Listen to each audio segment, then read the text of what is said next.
Totoo ba talaga ito o panaginip?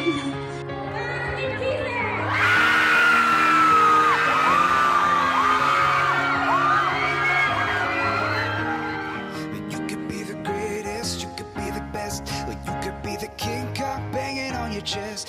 You could beat the world, you could beat the world. You could talk to God, go banging on his door. You could throw your hands up, you can beat the clock. It's not the physical things. It's not physical, it's emotional. All your self-esteem is at stake.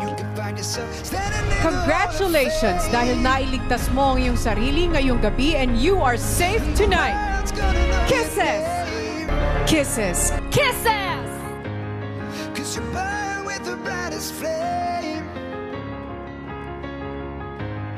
And the world's gonna know you. Gusto ko magkaroon ng kaibigan na katulad ni Kisses. True.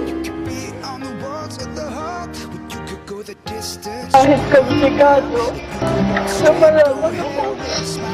You could be the hero, you could get the goal.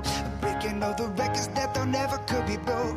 Do it for your people, do it for your pride. Never gonna know if you Sa never totoo po even talaga, try. hindi naman talaga ako beauty queen sa labas ng bahay. Kasi jologs pa ako. Pangalan na aking sasabihin ay ang pangalan ng ikalawang lucky son ni Kuya. Congratulations! Ikaw yon. Kisses! Congratulations, Kisses! Take your rightful place on the lucky son.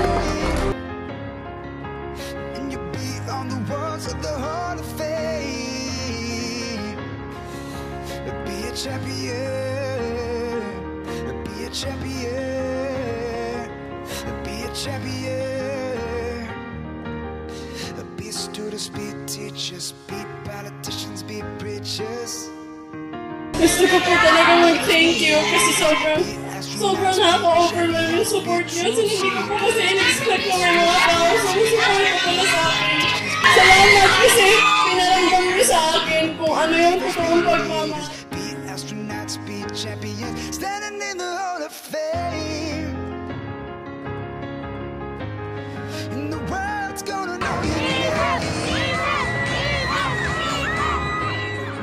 Para sa inyo to, asahan ninyo na patuloy akong magiging matapang sa buhay ko. Dahil lahat ng ginagawa ko, inaalay ko sa inyo ng mga sumusuporta sa akin. Salamat sa inyo sa pagmamahal na mahal ko